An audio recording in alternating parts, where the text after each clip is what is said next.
Olá, boa noite. Estamos juntos mais uma vez para começarmos mais um Café com Zé. Como você sabe, Zé sou eu, José Mauro, e nós temos estado juntos já há algumas semanas. Eu acho que hoje é a 13ª live e várias pessoas já estiveram conosco, profissionais de várias áreas, pessoas com expertise em vários assuntos, e tem sido extremamente gratificante para mim e para quem tem ouvido, participado, seja agora ao vivo ou mais tarde pelo IGTV, ouvir e participar conosco dessas lives. Eu quero lembrar que se você tiver alguma pergunta durante a live, pode fazer, que o pessoal aqui vai estar retransmitindo e, na medida do possível, nós responderemos. Proximamente eu vou ter uma palestra em que estarei falando sobre a escolha do parceiro. Né? O título é Unidunité, a escolha do parceiro. Ou seja, é, não vale a sorte, tá, gente? Mas a gente saber como escolher o parceiro, as dificuldades que a gente já traz da nossa família de origem e a história, né, da nossa família de origem, que nos leva muitas vezes a escolhas que não são tão boas assim e que acabam dando problemas, e o relacionamento conjugal fica difícil, nada que não possa ser resolvido, mas é melhor a gente desde o princípio, desde antes, né, saber exatamente como escolher uma pessoa para o casamento, ok? Não sei se tem mais algum aviso aqui antes da gente começar a chamar o nosso entrevistado. Compartilhem a nossa live. Tem um aviãozinho aí. Aperta o aviãozinho e compartilhe. A pessoa de hoje é uma pessoa muito especial por vários motivos. O primeiro e maior deles é um querido e grande amigo de muitos anos e é uma pessoa com uma experiência diversificada. Ele é profissional, engenheiro, ele fez uma formação em terapia sistêmica, ele tem experiências, ele é um sujeito que tem um relacionamento, tem uma experiência espiritual, ele é, só um pouquinho aqui, ele é, ele é bispo de uma comunidade da qual eu faço parte também, da comunidade evangélica Sal da Nossa Terra, e eu queria então chamar o bispo Hugo César Vilar Jesus. Ele vai estar, nós estaremos falando sobre a questão da paternidade. O título da chamada era Como Ser um Bom Pai, mas eu acho que o título geralzão é Paternidade. E aí, cadê esse homem de Deus? Bispo Hugo César.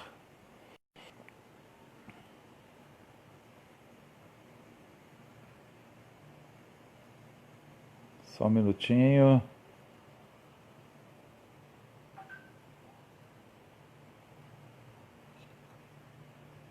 Vai para agora. A comunidade evangélica Sala da Terra, da qual ele é pastor e bispo, fica na Zona Norte, ali em Santana. Boa noite, bispo. Tudo Vou te bom? chamar de Hugo, tá? Por favor. Senão fica muito formal isso aqui. Verdade. Tudo bem? Na bênção, na graça. Que bom. Como dizia Ô, lá, Hugo. como dizia na minha terra, né? Que é até Ah, um provérbio esquisito, né? Se melhorar, estraga, né? Mas, né? ah. Tem que melhorar sempre, né? Ai, ai, O sem dúvida. nosso, o nosso assunto é paternidade. Antes de falar como ser um bom pai, eu queria te perguntar o que é ser pai. É uma pergunta muito boa, né? Eu creio que Deus acho que responde muito isso, né? Pai, eu creio que, sobretudo, é um ser humano É, normal, né? Ele não é é, um super. herói, apesar que às vezes a gente olha nossos pais como super-heróis, né? Mas somos gente, né? E que eu acredito que os bem-intencionados, eles sempre querem ser o melhor ser humano possível, mas nem sempre conseguem, né? Exatamente, Eu creio que exatamente. E aí, quando esse pai não consegue ser aquilo ou aquele que nós gostaríamos, surgem as crises, né, emocionais, é, os problemas eu, emocionais. eu creio que a maioria de nós, né, teve que equacionar essas questões paternas, né? Principalmente da geração mais antiga, né, onde havia uma rigidez muito forte, né, se bem que Aham. eu olho para a geração posterior a essa geração da rigidez, eu não sei o que é mais saudável, né, Zé? Porque a gente, É, apesar de ter dificuldades, tivemos que equacionar muitos problemas emocionais, mas havia uma base, né? Havia uma estrutura, havia uma exatamente. coerência, né? E eu acho que era mais fácil reconstruir um caráter em cima daquele estilo de pai antigo do que o estilo do pai moderno nos nossos dias. É interessante sua colocação, né? Porque a gente já falou muito sobre isso em outros momentos, né?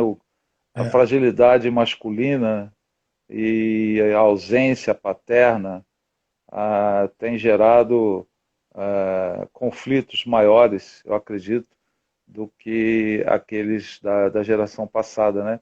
Da qual nós fazemos parte. Eu faço um pouco mais parte da geração passada do que você, né? Você, é, 10 anos mais novo. mas meu pai nasceu em 22, né, Zé? Acho que teu pai nasceu em 15, 17 por aí, né? Meu pai nasceu em 20. Pois é, meu pai nasceu em 22, então a mesma geração, né? Eles eram É a parelhos. mesma geração. E É, meu pai, exatamente. né, ele casou com 32 anos de idade, Uhum. entendeu? Era bem maduro, né? Então, quando eu nasci, meu pai tinha 38 anos de idade, né? Então, por isso que eu acho que nós somos da mesma geração em termos de maneira de educar, né? Se bem que eu acho que o teu pai no Rio de Janeiro tinha muito mais recurso, muito mais capacidade de ter um outro tipo de comportamento. Meu pai, muito, vamos dizer assim, lá no Porto Murtinho, né, como a gente brinca, né, lá no Mato Grosso do Sul, ele foi autodidata, né? Meu pai era tabelião por ofício, não por faculdade, né? Ele, Uhum. naquele tempo, advogado era nomeado, né? Então, os tabeliães, os escrivães na época, todos eles eram nomeados, né? Ele era um cargo político. A partir da década de 60 que eles se tornaram um cargo Uhum. concursado. Meu pai fez 62 Quando, Hugo, quando você fala de uma diferença, né, entre gerações, como foi seu pai, como pai? E aproveitando, compara com você como pai nessa geração. o meu pai, em termos morais, né, em termos de responsabilidade, de disciplina, em termos de caráter ilibado, né? Meu pai foi uma pessoa muito. As qualidades deles eram muito maiores do que os defeitos dele, né? Mas só que os defeitos dele me atingiram, né? Porque eu era o filho do meio, eu era o terceiro. Eu escrevi um livro, né, dizendo que os elogios eram para o irmão mais velho e os mimos para o irmão mais novo. E eu ficava ali no meio, eu e o outro irmão meu, né? Nós éramos quatro, éramos quatro, um já faleceu, né? Então, meu pai era uma pessoa muito rígida, né? E com dificuldade na afetividade, na demonstração de afeto, de carinho. E muito, muito disciplinador no sentido de corrigir, né? Então, ele não era muito de elogiar, ele era mais de apontar crítica.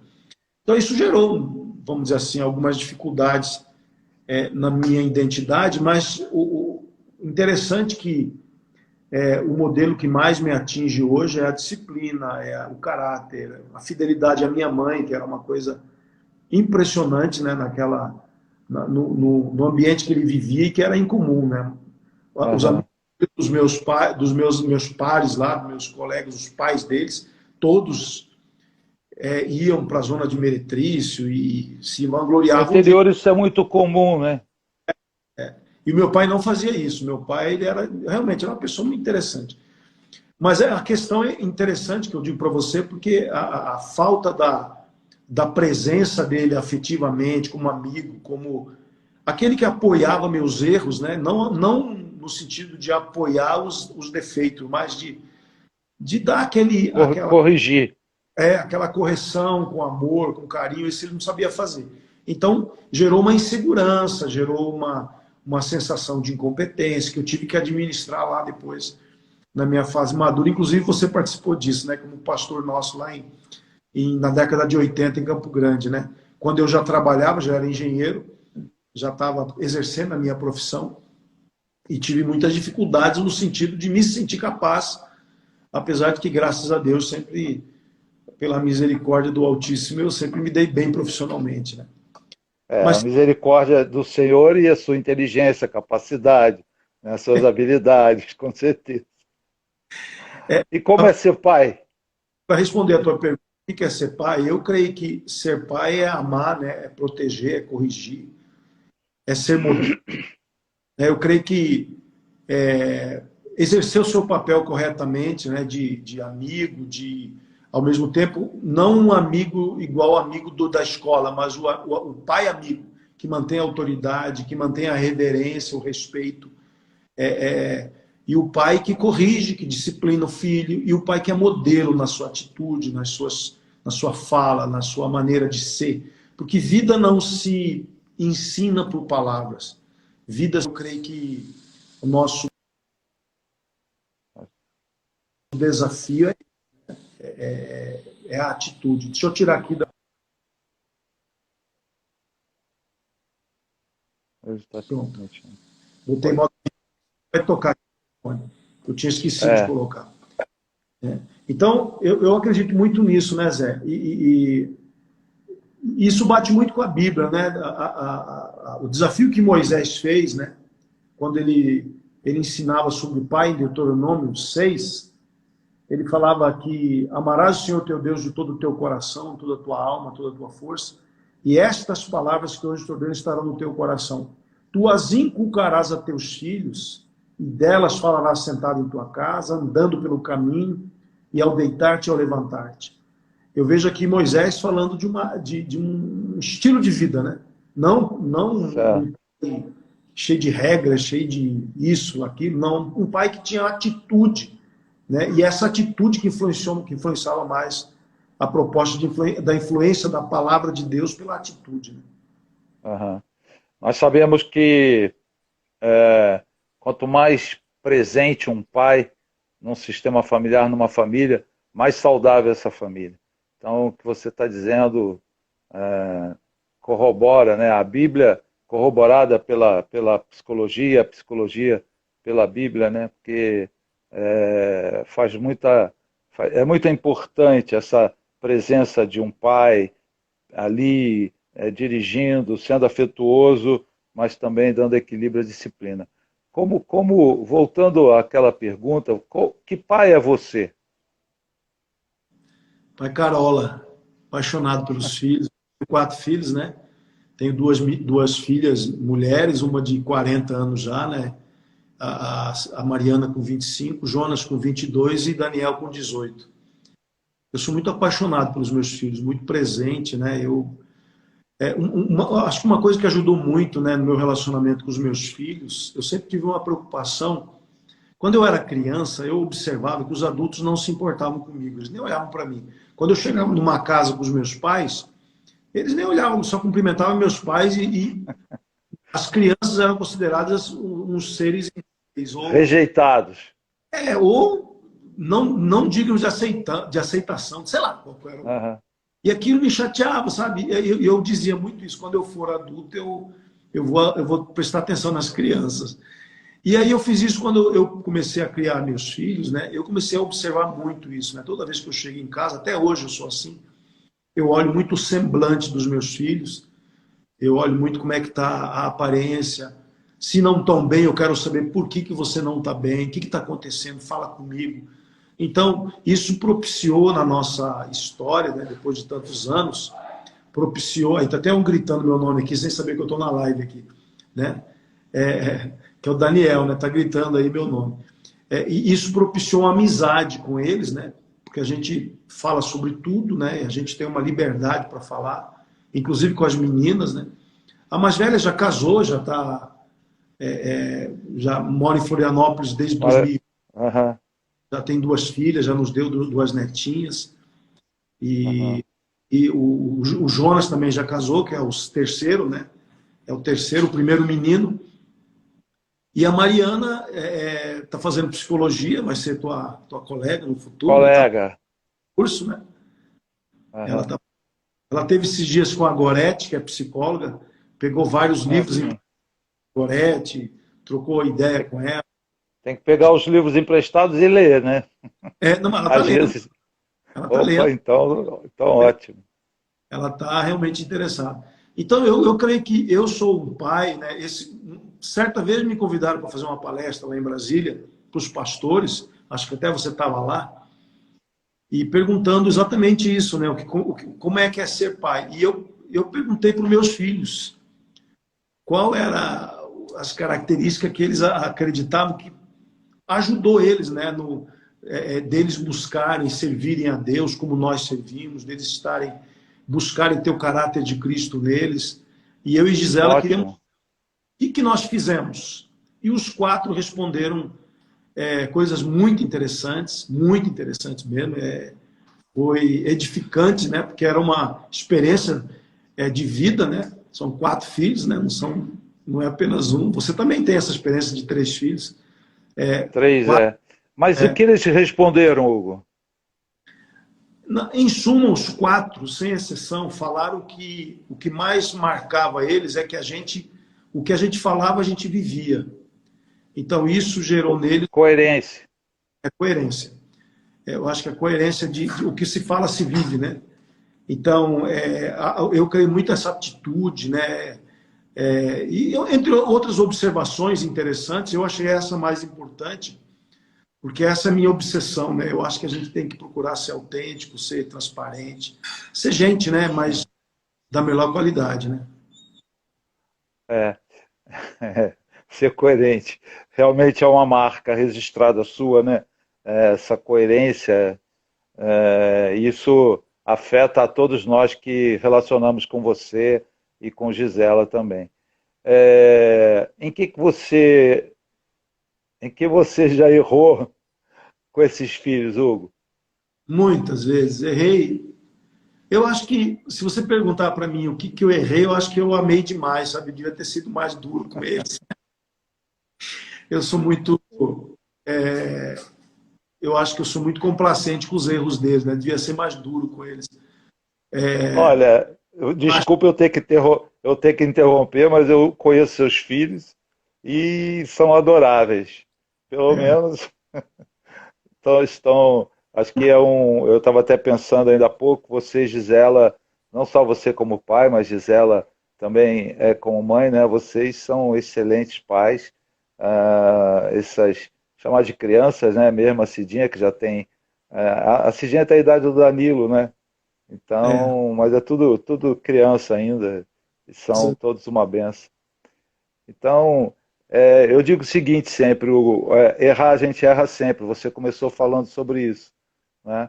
Não dá para ser perfeito, mas eu acho que na minha opinião, o grande problema de um pai ou mãe é quando ele se sente culpado por não ter feito ou por ter feito, né? E esse sentimento de culpa acaba impedindo de você exercer com propriedade a autoridade, continuar exercendo a autoridade, se posicionando, exigindo postura dos filhos, etc. Né? Mas errar a gente erra, né? inevitável, né? Porque eu sempre digo que eu sempre procurei ser a melhor versão de mim mesmo quando estava criando meus filhos, né? Então, às vezes o melhor de mim não era o melhor para eles, né? Então, mas eu creio que essa força, essa intenção, né? Essa decisão no coração, eu acho que foi muito claro para eles, né? Tanto da mãe deles, que tem um temperamento completamente diferente do meu, e como eu, né? Mas eu percebo que tanto eu quanto a Gisela deixamos marcas no caráter deles, na maneira que eles são, né? Então, e você falou uma coisa interessante, né? Eles são adoráveis, porque eu creio que essa característica, né, que eu acho fundamental, da honestidade, da integridade, do respeito ao próximo, né? Eu creio que respeitar o outro, né? Isso é fundamental, né? Eu creio que É, você ensina teu nós filho a... estávamos juntos. Nós É, estávamos juntos, eu e você, semana passada, eu acho que foi na segunda-feira, e de repente o Jonas liga, né? E para saber o que fazer, como fazer e tal. E ele já está casado, já é líder numa igreja, poderia tomar uma atitude mais independente, né? E eu achei interessantíssimo você orientando, né? Como fazer, o que fazer, enfim. Isso, acho que isso revela bastante o relacionamento que vocês têm, né? Bom, mas eu não estou aqui para puxar saco seu, não. Eu quero saber como é que, como é que ser pai. Então, como é ser um bom pai? O que é ser um bom pai? Você disse que errou com tanto amor, né? mas agora, veja bem, eu creio que o grande desafio de um pai é fazer o teu filho temer a Deus, né? Ter temor a Deus. Quando eu falo temor, porque às vezes as pessoas dizem, não, você precisa ensinar teus filhos a amar a Deus. Sim, mas eu creio que depois que eles aprendem o temor, eles têm que amar. Né? Porque às vezes as pessoas ensinam só os filhos a amarem a Deus e os filhos não respeitam, não temem a Deus. E por isso não seguem. Porque eu creio que você segue a Deus se você teme a Deus. Se você acredita no juízo final, É. se em pecado, se você acredita em julgamento, se você acredita na justiça divina. Então, eu creio que a, a grande, o grande desafio que eu coloquei no meu coração é esse ensinamento a eles. Né? O respeito pela pessoa de Deus, pela graça, apesar da graça, apesar do amor de Deus, respeitar e temer a Deus, né? E, e sempre impondo esse respeito de pai para filho, né? Porque às vezes eu vejo Sim, os meio perdidos, querendo ser é. muito filho, e aí acaba. A Mariana esses dias comentou com a gente estava no carro, e ela fez um comentário de uma pessoa e tal, e ela falou assim: olha, eu acho que você e a mamãe, ela está fazendo psicologia, eu acho que ela está fazendo esses desenhos. Ixi, agora você vai ter que aturar. E ela disse assim: eu acho que você e a mamãe conseguiram uma coisa muito difícil, vocês conseguiram manter comunicação sem ser amiguinho da gente. Né? Vocês mantêm um diálogo, vocês mantêm uma comunicação livre com a gente, mas a gente respeita vocês como pai. A gente não olha para vocês como amiguinhos nossos. A gente olha para É, vocês. Então, essa observação dela eu acho que tem muito a ver, né? Que é o desafio do pai. total. Né? Acho que esse é o É. desafio.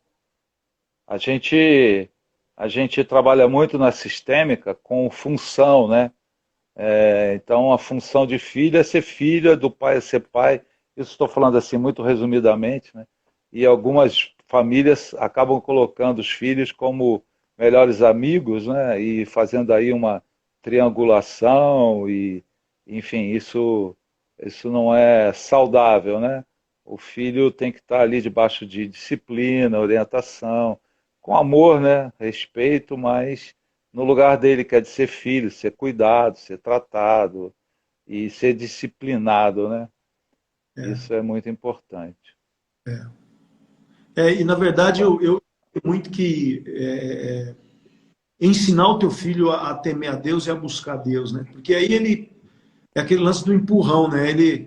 Você dá, se ele tem uma coisa que eu sempre dizia para todos eles, desde que eles são pequenos, muito pequenos mesmo, eu dizia para eles: olha, eu oro para que vocês tenham uma experiência com Deus.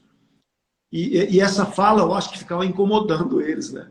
Porque eu dizia para eles: vocês precisam ter um encontro com Deus, vocês precisam se converter de verdade e tal.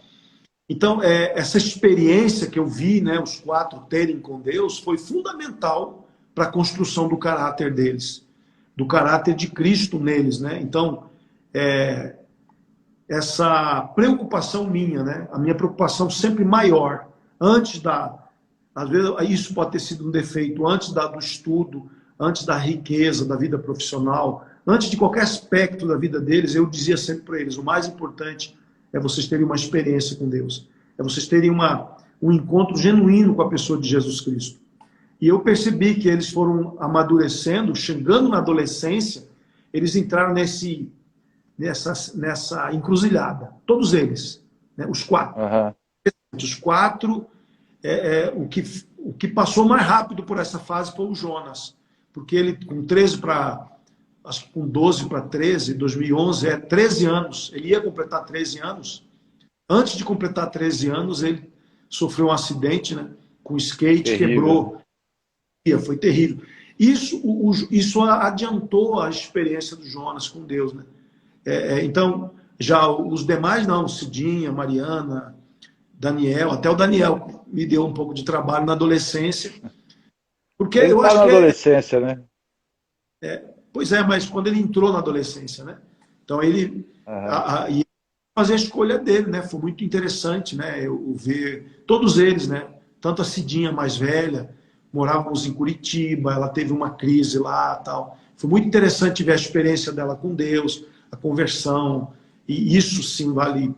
Isso que eu acho que é bom demais. Eu hoje para você que ser pai hoje para mim é um prazer fantástico, né? Porque é bom demais, né? Você chegar num domingo, tá rodeado com seus filhos, ou no Natal, né? É. Ano novo, cheio de filhos e abraçar, dizer eu te amo e poder estar Aham. convivendo o fruto daquilo que você trabalhou no coração deles, sendo praticado por eles, né?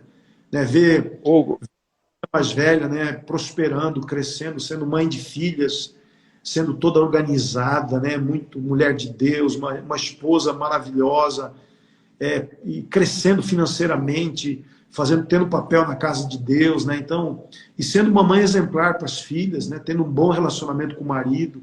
Então, só o fato da minha aham. filha, com 19 anos de casado já, né? Ela faz agora dia 1º de novembro, 19 anos de casado. Então, é muito bom, né? E Claro. ver os demais filhos construindo a vida, construindo o caráter. Isso sim é que diz, poxa, valeu a pena ser pai, né? Valeu a pena, né? Falando em Deus, esse relacionamento com Deus, Deus como Pai, a paternidade de Deus, influenciando o Pai hoje, porque nós vivemos num mundo, por mais evangelizado que hoje a sociedade, pelo menos no Brasil, seja, parece que ainda existe muito a necessidade desse Deus amoroso, desse Deus como Pai, né? E eu acho que por isso mesmo, né, essa necessidade de um pai amoroso é que existe um sutil desvio aí, né?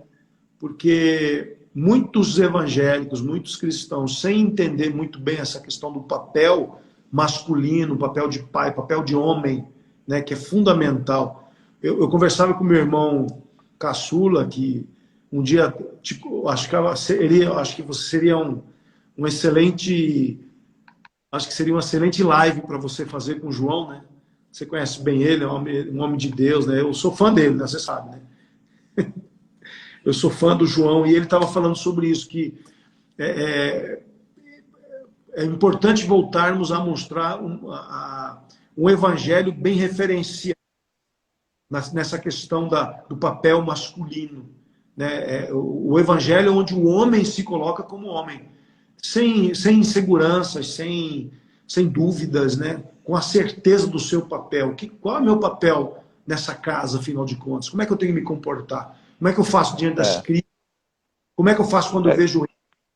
Como é que eu vou agir para disciplinar, para corrigir, para colocar a coisa na rota? Como organizar uma casa que está em conflito? Esse é o papel do homem, né? Esse é o papel de ser cabeça, né? E não de ser o manda-chuva. exatamente. Exatamente. Aí a gente começa, de certa forma, a falar sobre identidade, né, Hugo? É, E quando a gente fazia aquelas ministrações de identidade baseado nas escrituras, acho que tem um texto muito forte, né? Quando Deus, no batismo de Jesus, ele diz: Este é o meu filho amado, em quem eu tenho muito prazer, né? Ou muita alegria, né? Então, essa paternidade, de Deus identificando Jesus como filho, né? E um filho a quem ele ama, né? E, enfim, e que fez toda a vontade do Pai, né? Estando sobre a terra. E aí eu me lembro do meu pai, né? como o seu pai, muito em função da geração na qual eles nasceram, uma pessoa distante, né? E a minha mãe, que aliás faria aniversário hoje, 90 anos, a minha mãe, ela, Nossa, a minha mãe, é, a minha mãe, ela, uma vez ela falou, eu queria que você e seu pai se tratassem como você trata os seus filhos. Mas era uma coisa, era impossível, né? Pela maneira como eu fui criado, o distanciamento, a dificuldade do meu pai, né? Que repetiu comigo o que ele viveu com o pai dele, o distanciamento. Meu avô era uma pessoa maravilhosa, né? Mas o relacionamento do meu pai, afetivo, era com a minha avó. E aí você vê um distúrbio, né, nessa relação. você me perguntou, no meio da tua fala, eu percebi, né, e eu estava lembrando de algo. Uma pessoa que me ajudou muito, né, nessa questão paterna, foi ler o livro do Dr. Fábio Damasceno, psiquiatra lá do Rio de Janeiro, Uhum. especialista em sistêmica, né? Eu não sei se é psicanalista, sei que ele é terapeuta. E Ele é ele psiquiatra. psiquiatra, né? Então, É. no livro Oficina de Cura Interior, que é uma raridade, não se acha, né? Não existe esse livro. Ele Comprei fala, no sebo, viu, Hugo? tem, O primeiro que eu comprei, eu emprestei, não sei para quem, não me devolveram, e eu consegui comprar um outro num sebo. nossa, é relíquia. Eu É, também emprestei para alguém também, depois nunca mais recebi de volta.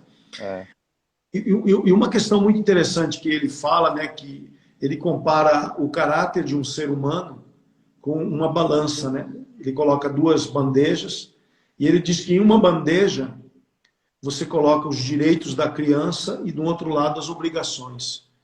Quando a criança recebe de maneira equilibrada direitos e obrigações, ela se torna um indivíduo equilibrado, bem centrado.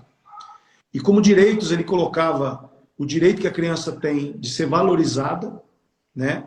uhum. O sentido do pai aprender a dar valor ao seu filho da maneira correta, até mesmo quando o filho erra, né? Então, isso que eu percebi claramente que foi uma deficiência na minha criação, né? Quando eu errava, eu ouvia muitas críticas, então isso gerou insegurança. Uma coisa é Claro. você em amor, né? Que a criança, ela, olha, você tirou 5, mas você não é 5, você é 10. Por que você tirou 5? Você está corrigindo de uma maneira diferente. Então, a criança precisa ser valorizada, né? E segundo, ela precisa ter afeto, né? Ela precisa de abraço, de colo, de beijo, de afetividade. E obrigação dela, ela precisa ter limites, ela precisa aprender que a liberdade dela acaba quando começa do outro, né? Então ela precisa aprender a arrumar a cama dela, ela precisa lavar a louça, ela precisa ter tarefa na casa, né? Então, e aí a disciplina, que significa quando você erra tem que ter castigo, né? Tem que ter algum tipo de punição. E o peso igual, tanto aqui como aqui, como é que eu ensino essa questão da valorização do afeto e como é que eu ensino essa questão da disciplina e do limite, sendo modelo, né? No Claro. relacionamento com a mãe. Então, o relacionamento do meu pai com a minha mãe me ajudou muito, porque eu nunca vi eles se tratarem mal, eles nunca foram agressivos um com o outro, eu sempre vi muito respeito. A minha mãe sempre reverenciava o meu pai, e meu pai, um respeito profundo pela dona Heloísa, né? Então, isso me ajudou muito, né, no tratamento com as pessoas. Eu via meu pai tratando as pessoas com muita educação, isso me ajudou muito, né? E isso é uma Ô, característica Hugo, dos filhos, né? desculpe te interromper, mas a gente está quase no final. E eu estava me lembrando que você, muito novo, foi para o Rio de Janeiro, né? 14 Sozinho, praticamente, com 14 anos, 14 anos. Quer dizer, essa foi também uma visão assim do seu pai, né? Que bancou vocês, os 4 filhos no Rio, né? anos, sim. Foi E como impressionante. foi estar só Foi duro. ali? Eu acho que esse foi o grande trauma da minha vida, sabe? Isso que me É, atrapalhou. Porque quando você é de uma cidade do interior, você tem identidade, você é filho do seu Zeca, do cartório. Então eu estava se eu estava em qualquer outro lugar, todo mundo me conhecia na cidade e, por causa do meu pai, tinha uma deferência, um respeito, etc. Quando eu fui para o Rio de Janeiro, misericórdia, né? E o carioca, ele é muito bonachão, ele é muito gozador. Que é isso?